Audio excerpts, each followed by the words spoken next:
fires were really hot, and of course we had been hearing, oh, these fires were just really hot, and who knows what's really coming out of there, and gosh, this is also unprecedented.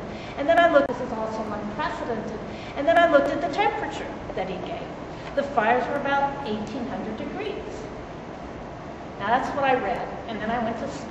And then about 5:30 in the morning, and I pity my poor husband because I do this to him from time to time. I stood up straight in bed, and I said, 1,800 degrees?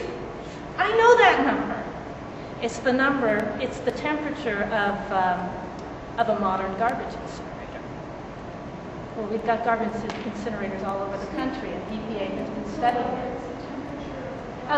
So combustion of mixed materials. What do you burn in a garbage incinerator? Well, you know, you burn cloth, you burn paper, you know, there's all kinds of cans and other things that get into these incinerators that you really shouldn't burn, but they get in there.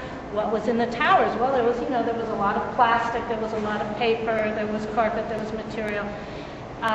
It just wasn't that different. They didn't have to take a single test to know that that stuff was toxic and that people shouldn't breathe it in. And they knew also that demolition, which produces a lot of cement dust is highly caustic. They already knew that. So they already had a lot of information in their arsenal before they took any tests. So that alone should make you go, you know, what are they doing?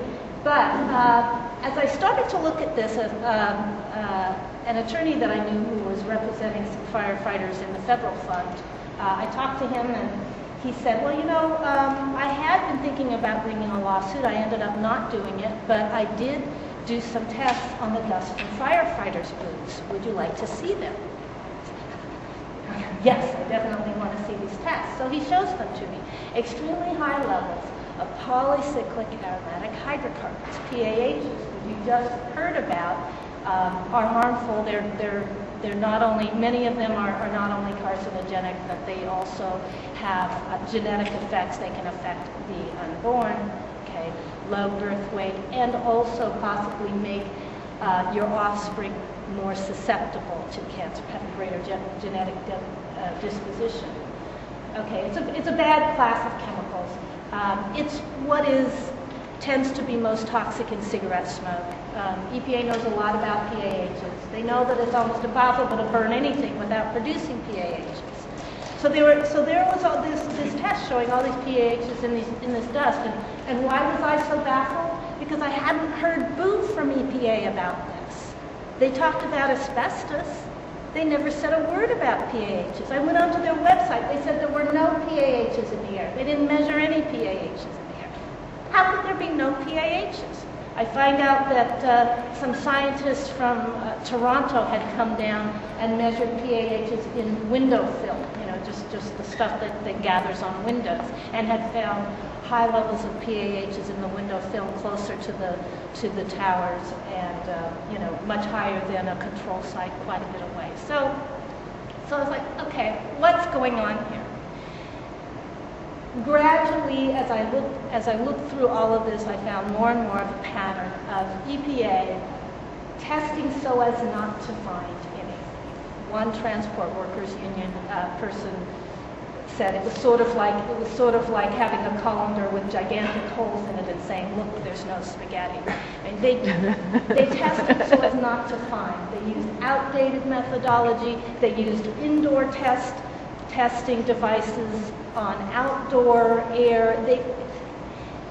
Almost everything they tested, they did it the wrong way, and it's not because they're incompetent. It's not as though they don't have the experts, but their best asbestos experts were told not to come to New York.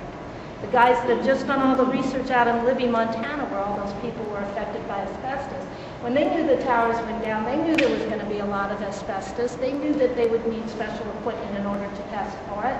They packed their bags. They had actually reserved hotel rooms. They were going to come to New York, and they were told, "Don't come. Stay home." Research Triangle Park, where the best scientists are. They were not the ones here doing all of this testing. It was being handled as though it was sort of a regulatory matter, like they were licensing a power plant or something. And as far as I can tell, they essentially gave a permit to Osama bin Laden. It's okay to burn 2 gigantic towers. You don't produce hazardous pollutants. When you burn two 110-story towers, how can that possibly be? This is our city health department, and that was our federal environment.